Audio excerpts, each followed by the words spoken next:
Bonjour et bienvenue sur ces quelques minutes à passer ensemble. J'espère que vous êtes en pleine forme. De retour donc pour continuer sur le chemin de la connaissance de la santé naturelle et pour aller glaner vidéo après vidéo tous les outils qui vont vous permettre de prendre celle-ci en main. Alors il me tenait à cœur aujourd'hui de vous présenter ce grand monsieur et de lui rendre hommage parce que j'en ai parlé dans une de mes dernières vidéos, la numéro 12 donc qui s'intitule La meilleure alimentation, et je me suis trompée sur sa date de décès. Voilà, j'étais un petit peu plus loin. Moi, je ne l'avais pas revu donc depuis 2008 en ayant étudié en séminaire ponctuel à Genève avec lui. Et en fait, voilà, ayant vu passer sa date de décès, c'était beaucoup plus récent puisque c'était bien sûr l'année dernière, 2016.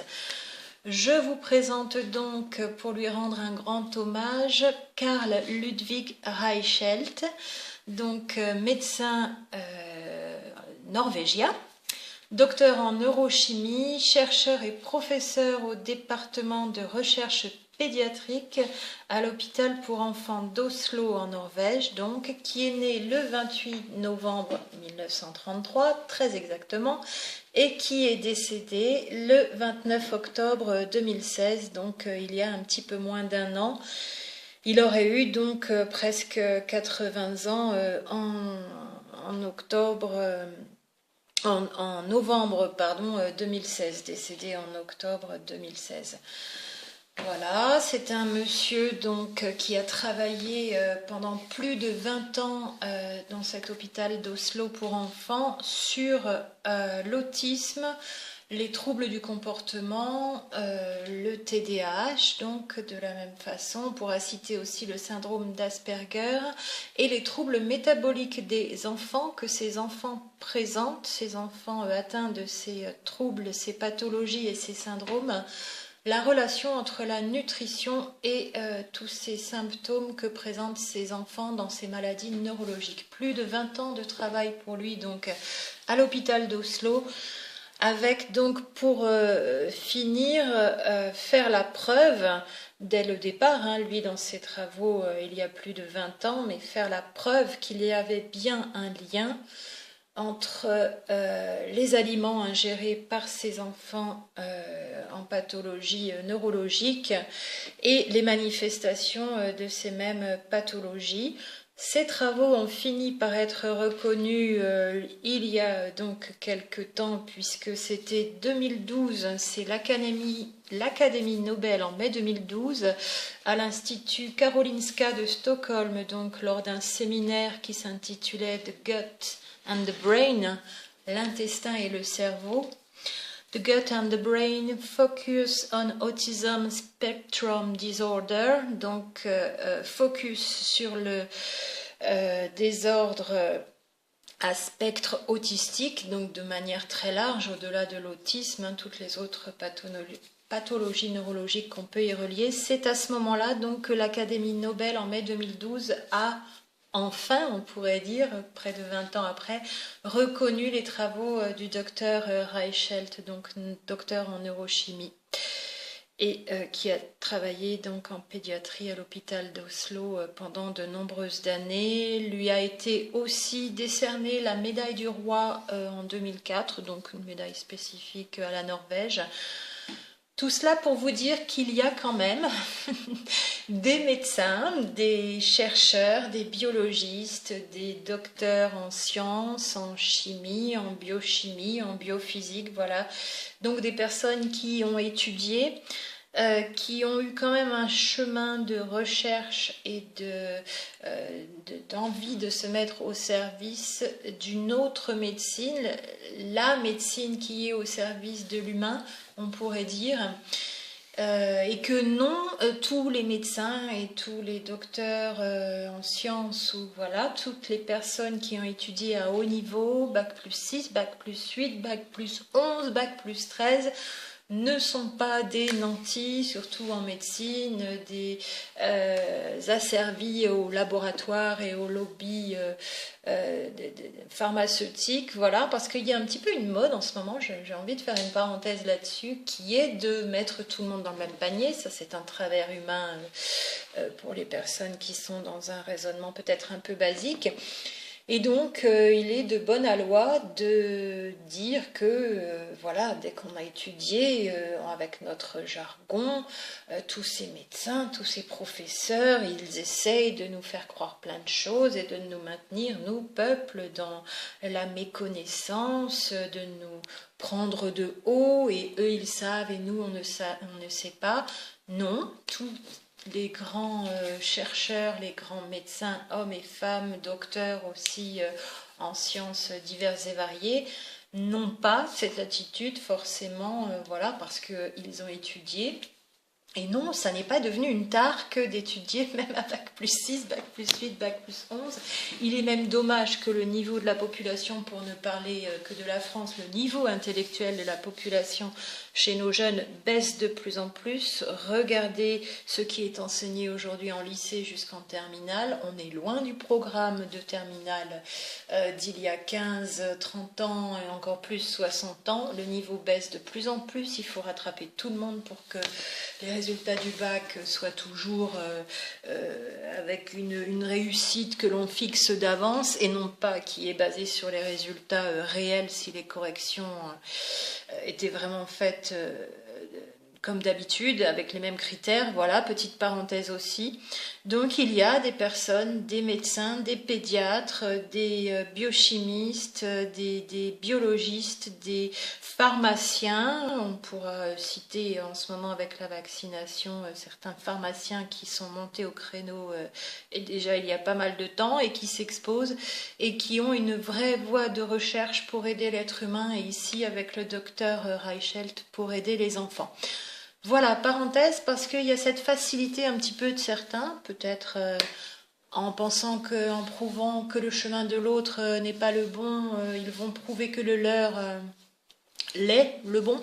Voilà, en critiquant l'autre dans le dénigrement, en utilisant un petit peu chez vous, hein, et ça marche, en tout cas de premier abord, le fait que voilà, les personnes qui parlent avec des codes, des jargons, etc., ils essayent obligatoirement de vous enfumer et de, voilà, de vous prendre de haut.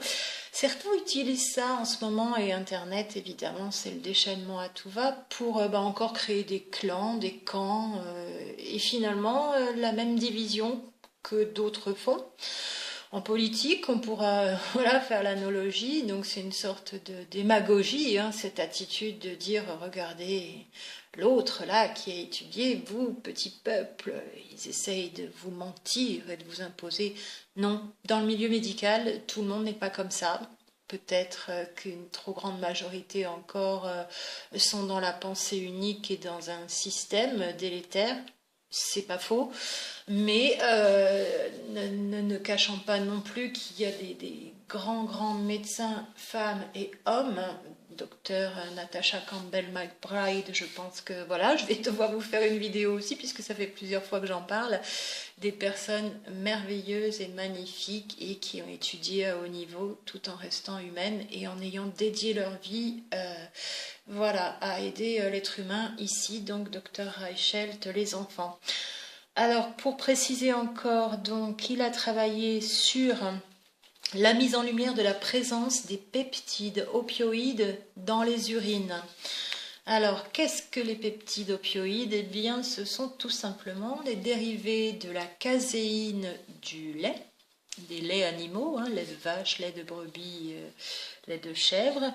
La caséine, donc une très grosse protéine qui, quand elle arrive dans l'intestin, voilà, de manière plus simple, rapidement, de rappeler ce souci donc au niveau de la muqueuse intestinale et des villosités. Cette protéine étant de taille importante pose de gros soucis dans la digestion. Je vais passer la vidéo, pardon, je vous la remets dans l'autre sens. C'était l'Institut donc de Norvège. Donc ces dérivés opioïdes, ces peptides opioïdes, c'est issues de cette grosse protéine qu'est la caséine, protéine du lait. Je vous remets Karl Reichelt, pardon. Également dérivé du gluten. Alors en dérivé du gluten, il n'y a pas qu'au niveau de la caséine du lait qu'il y a des peptides opioïdes, mais aussi en dérivé du gluten. La caséine, c'est un autre souci encore avec les casomorphines, en plus des peptides opioïdes. Casomorphine, comme vous l'entendez de par son nom, qui est donc très proche de la morphine, et donc a ses propriétés antinociceptive, ça veut dire donc analgésique, antalgique, pour calmer la douleur. Cette casomorphine dont la molécule a des caractéristiques proches de la morphine, casomorphine issue de la caséine du lait, par la dégradation, donc grâce aux protéases, pour être très précise. Voilà. Retenez caséine et gluten, caséine, protéine du lait, qui donnent des dérivés opioïdes, des peptides opioïdes, donc des grosses chaînes d'acides aminés. C'est plus petit que les protéines, on est encore plus gros que les acides aminés. On est dans un entre-deux au niveau moléculaire, voilà, chaîne d'acides aminés, ces peptides opioïdes issus de la caséine et du gluten, sachant que la caséine a un deuxième dérivé qui est la casomorphine, comme je vous en parlais juste avant.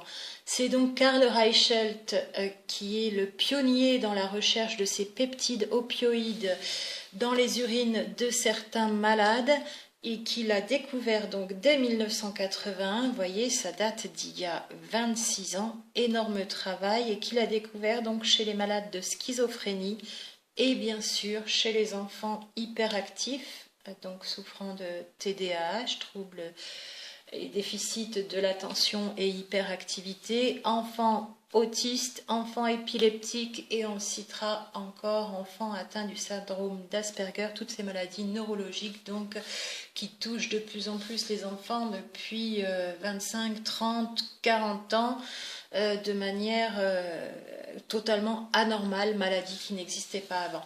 Donc le docteur Reichelt est le pionnier, le découvreur de ces peptides opioïdes issus de la caséine et du gluten dans les urines de ces enfants malades.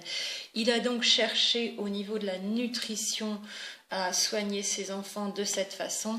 Tout simplement, vous le comprendrez aisément, en toute logique, en évitant bien qu'il y ait ces dérivés dans l'alimentation des enfants, donc pas de lait et pas de gluten pour les enfants autistes, syndrome d'Asperger, schizophrénique, TDAH et épileptique, d'où la mise au point aussi, on revient à Natasha Campbell-McBride, de ce régime qui se justifie tout à fait, à confirmer au cas par cas quand même avec des spécialistes, pour donc ces pathologies, le régime cétogène avec beaucoup une alimentation donc très grasse, de ce qu'on appelle les bons gras. On reverra avec le régime cétogène très en détail ce qui constitue les bons gras d'un régime cétogène. Voilà le fondement de ce régime, d'où il découle de ce genre de recherche et des travaux aussi de cette médecin aux États-Unis, Natasha Campbell-McBride. Voilà, au niveau des anglo-saxons aussi. Après, le docteur Reichelt, donc sur les peptides opioïdes.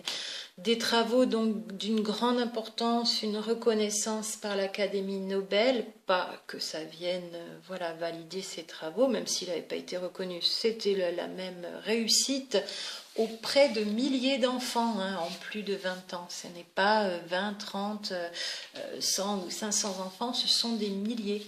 Donc ici, un grand monsieur voilà, qui a mené son combat sans être très connu au départ, qui a aidé tous ses enfants, tous ses travaux, un médecin hors pair peut-être, mais il y en a d'autres, et qui a fini par faire reconnaître donc sa découverte du lien entre les produits laitiers, le gluten et l'autisme pour la partie en dehors du socle génétique, comme le dit toujours le docteur Robert Nataf, c'est son expression, le socle génétique inhérent à l'autisme et aux maladies neurologiques apparentées. Il y a bien un socle génétique. Pour quelle part, eh bien, ça dépend de chaque enfant. Voilà. Et il y a aussi toute la partie inhérente au niveau des causes à l'alimentation. Donc ici, caséine du lait, des produits laitiers et gluten. Donc Karl Reichelt a publié des centaines de documents entre 86 et 2016, donc faisant état de ses travaux sur ces peptides opioïdes, donc pendant plus de 20 ans, énormément de publications. Et il a donc été aussi, pour finir, membre du collège scientifique de l'association Stelior à Genève, association qui existe depuis plus de 25 ans, fondée par Elke Harod, que je salue, voilà, avec qui j'allais étudier aussi donc auprès de tous ces éminents spécialistes du collège scientifique en 2008. Elke Harod qui a fondé ce centre Stelior il y a plus de 25 ans, qui est donc à Genève, un centre international d'information, de recherche et d'études sur les troubles du métabolisme et du comportement, et qui s'occupe donc tout particulièrement de ces troubles et des solutions à y apporter. Vous verrez sur le site, voilà, vous pouvez aller visiter le site du centre Stelior. Ces troubles au niveau des enfants autistes et la manière de les prendre en charge avec l'alimentation, entre autres, et pas que. Encore une fois, c'est toute une prise en charge globale. Voilà, avec une alimentation sans gluten et sans produits laitiers, bien sûr, le lien avec les métaux traces toxiques, et notamment le mercure des amalgames dentaires, le mercure des vaccins. Je vous ai quand même mis une fiche ici à l'écran pour rappeler que j'entends aussi par ailleurs, voilà, des petites inexactitudes, donc c'est le moment pour moi de faire un petit peu de précision, ça fait pas de mal. Mercure donc qui est présent dans les amalgames dentaires, les vaccins, mais aussi les thermomètres pour les personnes qui manipulent encore ces thermomètres au mercure alors qu'ils sont interdits. Sous trois formes, donc le mercure élémentaire, le mercure inorganique et le mercure organique, trois familles pour les différentes formes de mercure, et non pas juste deux formes de mercure comme on entend un petit peu à la va-vite, encore une fois, sur Internet, pour les personnes qui étudient le sujet de manière superficielle, prennent deux infos et puis ça peut avoir l'air un peu savant pour les personnes qui ne connaissent pas du tout le sujet, mais c'est très incomplet et très inexact. Donc effectivement, il y a le mercure élémentaire et toute la famille des mercures sous forme inorganique et la famille du mercure sous forme organique, avec à l'intérieur de cette famille mercure organique le méthylmercure, c'est vrai, voilà, sur cette fiche. Cette fiche est issue de l'association Non au mercure dentaire. Je vous l'ai sortie aussi parce que, à la fois au niveau du collège scientifique dans lequel siégeait et enseignait le docteur Reichelt, il y a aussi Marie Grossman, donc agrégée, qui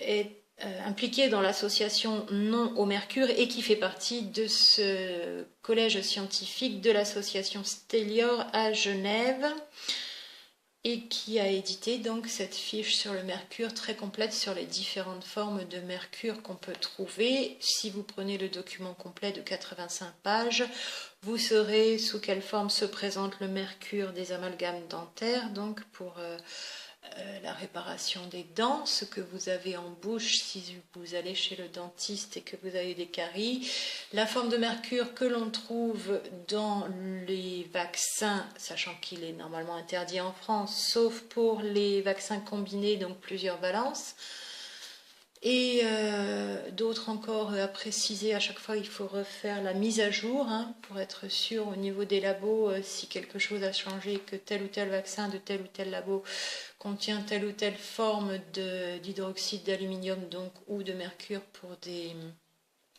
vaccins combinés. Aux États-Unis, il est encore très présent donc sous son nom Thiomersal, qui est le nom officiel à l'international. Thiomersal aussi bien en Europe qu'aux États-Unis. Aux États-Unis, on trouve parfois le nom Thimerosal, donc c'est la même chose, on n'est pas loin, j'en ai déjà parlé. Voilà pour cette association non au mercure dentaire. Entre parenthèses, en parlant de Karl Reichelt, je peux donc vous parler de l'incroyable travail de Marie Grossman avec son association non au mercure. Une émission France 5 a été faite aussi avec elle dernièrement. Et pour terminer, en tant que collaborateur de Karl Reichelt, au-delà des peptides opioïdes et de ses travaux à lui, bien sûr au sein du collège scientifique Stelior, Boyd Halley, dont je souhaitais vous parler parce que pareil, en entendant certaines inexactitudes, Boyd Halley qui a donc énormément travaillé sur les méfaits du mercure, et non, qui ne prône pas la chélation chimique à l'EDTA pour le mercure, certainement pas. J'ai entendu ça dernièrement aussi en passant, il faudrait que je retrouve où, Boyd Halley qui dès 2003, il y a 14 ans donc, et vous avez ce document, cette vidéo hein, d'une de ces conférences d'1h03, alors pas de sous-titrage certes, tout en anglais, en américain, mais ça va, il parle assez lentement.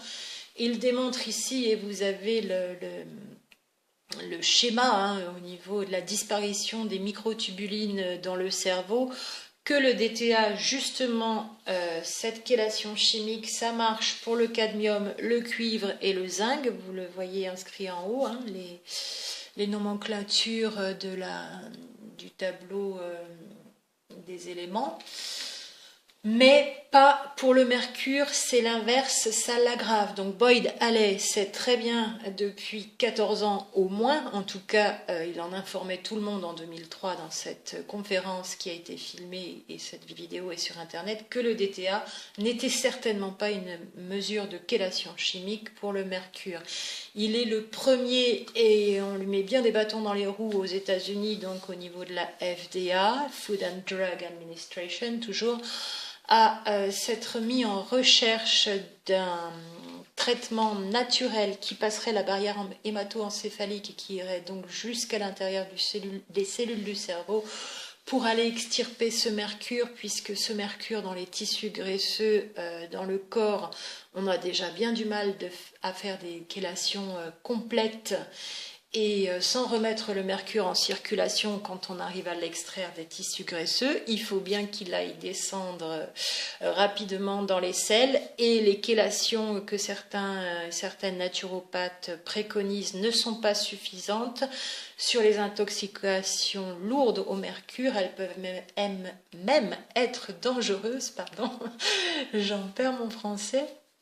Voilà, des chélations naturelles, vous entendez donc à la spiruline, à la chlorelle, à l'ail des ours, j'en oublie cette herbe, voilà, au niveau qui ressemble au persil. Enfin, vous avez tous ces protocoles de chélation naturelle qui sont le plus souvent, parce que les intoxications au mercure sont parfois lourdes, et avec un couplage à la fois du mercure issu des vaccins et du mercure issu des amalgames dentaires, des chélations naturelles sont bien insuffisantes, vont déloger le mercure de certains tissus graisseux dans le corps, mais pas complètement. En tout cas, une partie peut être excrétée et une partie peut retourner dans la circulation. Savoir que l'endroit privilégié et favori du mercure, c'est le cerveau. Et pour aller sortir le mercure du cerveau, c'est très très compliqué. Alors donc bien sûr que Boyd Halley, pour vous préciser, il est président de l'association Stelior, Centre international de recherche et d'études sur le trouble du métabolisme et du comportement à Genève, et avec qui travaillait le docteur Reichelt. Et encore Marie Grossman de l'association Non au mercure à Montpellier. Boyd Halley sait donc très bien que cette DTA, chélation chimique, ne marche pas et est même dangereuse puisqu'elle aggrave le problème au niveau des tubulines dans le cerveau. Alors on entend aussi citer un contemporain de Boyd Halley qui est Christopher Shade et qui fait un travail merveilleux aussi sur le mercure et ses méfaits, toujours aux États-Unis, qui est plus jeune que Boyd Halley. Voilà, ne faisons pas dire à ces grands chercheurs ce qu'ils n'ont pas dit. Il n'est certainement pas un adepte de la chélation chimique à l'EDTA, Boyd Halley, pour pallier aux intoxications au mercure. Pour précision, Christopher Shade, très intéressant aussi. Par contre, c'est vrai qu'il vend beaucoup ses produits derrière. Boyd Halley, lui, s'est fait reprendre plusieurs fois par la FDA puisque la molécule qu'il avait déjà mis au point, le produit mis au point, eh bien, il l'a tout de suite donné déjà aux enfants et aux parents de ses enfants. Donc, ce qui a l'air d'être voilà, une réussite, sauf que la FDA n'ayant pas agréé, la FDA ne voulant pas reconnaître non plus la toxicité du mercure et dans les vaccins et dans d'autres produits, n'agrée certainement pas ces trouvailles magnifiques de Boyd Halley, qui est bien seul et qui se voit barrer la route alors que son seul credo, c'est d'aider ses enfants autistes et autres troubles du comportement et maladies neurologiques apparentées. Il touche au but par rapport, depuis 2012, à cette substance qu'il veut trouver. Il semblerait voilà, que si tout le monde travaillait ensemble, peut-être que ce serait plus intéressant. Christopher Shade étant contemporain. Quels sont les travaux qui lui appartiennent? Boyd Halley, qui depuis 14 ans déjà, donc de manière beaucoup plus lointaine, avait déjà fait tout ce travail en amont. Voilà, quand on parle d'un contemporain, il serait intéressant de savoir ce sur quoi il a déjà pu s'appuyer comme travaux. Des plus anciens, est-ce que Christopher Shade s'inspire pour tout ou partie des travaux de Boyd Halley? Tout le monde est intéressant à aller voir sur ces recherches orphelines, on pourrait dire, qui ne sont pas beaucoup aidées des grandes instances officielles. Donc ne montons pas les chercheurs les uns les autres en citant un et en disant que oui, l'autre, avec le DTA, chélation chimique, c'est très dangereux. Non, Boyd Halley sait très bien qu'il ne faut pas utiliser de DTA en chélation chimique, donc en tant qu'antioxydant, pour aller extirper le mercure du cerveau de nos enfants en neuroinflammation. Voilà, donc Boyd Halley, chimiste, docteur en chimie, président du centre Stellior. Il travaillait, donc Karl Reichelt travaillait à ses côtés. Et pour finir, voilà, c'est intéressant quand même de voir qu'un tel centre international à Genève est composé d'éminents spécialistes. Alors, vous les excuserez, hein, j'ai l'impression que ça a l'air de gêner certaines personnes, qu'il y ait des gens diplômés et dûment expérimentés avec une très très bonne éthique, donc des médecins, des docteurs en sciences, des docteurs en chimie, des docteurs en biochimie. Voilà, vous avez ici la composition du collège scientifique Stellior. Alors pour les personnes qui voudraient absolument démontrer que tous les diplômés à bac plus 6 et plus, donc bac plus 8, bac plus 11, bac plus 13, c'est tous des vilains qui veulent arnaquer le petit peuple avec leur grande science et qui sont tous rompus au système du lobby pharmaceutique. Eh bien non, c'est juste un tout petit exemple. De par le monde, il y en a plein d'autres. Ce collège scientifique Stellior, donc composé du professeur Boyd Halley, et donc était composé de Karl Reichelt, à qui je rends hommage dans cette vidéo.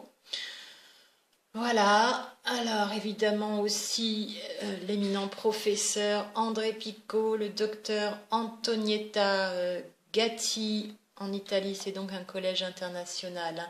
Le docteur Stefano Montanari en Italie, le docteur Nicole Proust en France, le docteur Myriam Kirchstetter en France, Marie Grossman donc en France, non au Mercure à Montpellier, le docteur Bernard Berthet en France, le docteur Massimo Borghese ou Borghese ou Borghese, et je ne sais pas comment on dit en italien, en Italie, donc le docteur Michel Louvain en France, le professeur Léopold Tchakpé en France, le docteur Paul Chatoc en France, Michel Georget, donc dont vous voyez les conférences circuler aussi, notamment sur les dangers de la vaccination en France, donc professeur honoraire des classes préparatoires aux grandes écoles agrégé de biologie. Il a été président de la Ligue nationale pour la liberté des vaccinations 92-93, voilà, il y a déjà un bout de temps. Donc il s'est positionné depuis longtemps sur les dangers des vaccins. Le docteur Albert-Claude Kemoun, homéopathe, docteur en pharmacie, diplômé d'orthopédie, aussi de phytothérapie et d'oligothérapie, en plus d'être homéopathe. Yann Oliveau, que certains d'entre vous connaissent, donc diplômé en résonance magnétique nucléaire et en biologie et médecine, pardon. Le professeur Sami Sandhaus, donc à Lausanne, qui est depuis 40 ans le précurseur des au niveau des dents, des piliers en zircone, donc plutôt qu'en titane. Voilà, pour le remplacement des dents, le docteur Bernard Filletaz, lui aussi médecin et dentiste suisse, le docteur Salvatore Dettori en Italie, le docteur Pasquale Paone en Italie, la docteur Cataline Pausch en Suisse, Emmanuel Grattani encore en Suisse. Voilà le collège de ce centre Stélior à Genève. Et oui, malheureusement en Suisse et non pas en France, dont faisait partie Karl Reichelt, pour cet hommage que je lui fais dans cette vidéo. Et pour réparer ma petite erreur sur sa date de décès, je ne pense pas que ce sera trop préjudiciable. Mais surtout pour reparler de ses travaux sur les peptides opioïdes et avec tous ces autres éminents spécialistes dûment diplômés. Je ne sais pas si c'est une tare aujourd'hui d'être diplômé en médecine ou voilà, bac plus 6. Je le lis avec humour parce que ça circule de plus en plus sur Internet et c'est très dommage de vouloir se faire une gloire en essayant d'aller dénigrer toute cette partie du corps médical, de scientifiques de haut niveau, qui sont d'une très grande valeur, donc collège scientifique présidé par le professeur Boyd Halley, qui est obligé de venir jusqu'en Europe et jusqu'à Genève pour pouvoir faire état de ses travaux, parce que persécuté aux États-Unis. Voilà pour une petite mise au point, beaucoup de parenthèses et un grand hommage au professeur Karl Reichelt, donc d'Oslo, hôpital pour les enfants en Norvège, les peptides opioïdes, tout le travail sur le régime alimentaire qu'il est bien meilleur d'adopter pour les enfants atteints d'autisme, ce qui m'amènera évidemment à vous faire au moins une voire plusieurs vidéos sur alimentation et autisme en prise en charge globale, en naturopathie et en micronutrition. N'hésitez pas à aller voir toutes les autres vidéos. Merci pour vos commentaires, pour cet hommage à Karl Reichelt ici, et puis toutes vos questions, tous vos besoins, tous les thèmes et sujets que vous aimeriez voir abordés. Toujours pareil dans notre chaîne ici de mise à disposition de la connaissance et de tous ces travaux des scientifiques, des non-scientifiques, des expériences personnelles réussies avec des vrais résultats et pas simplement donc pour faire de l'audience sur YouTube. Voilà pour aujourd'hui. Merci Karl Reichelt et merci à vous pour votre envie de connaissance et votre ouverture d'esprit. À très bientôt.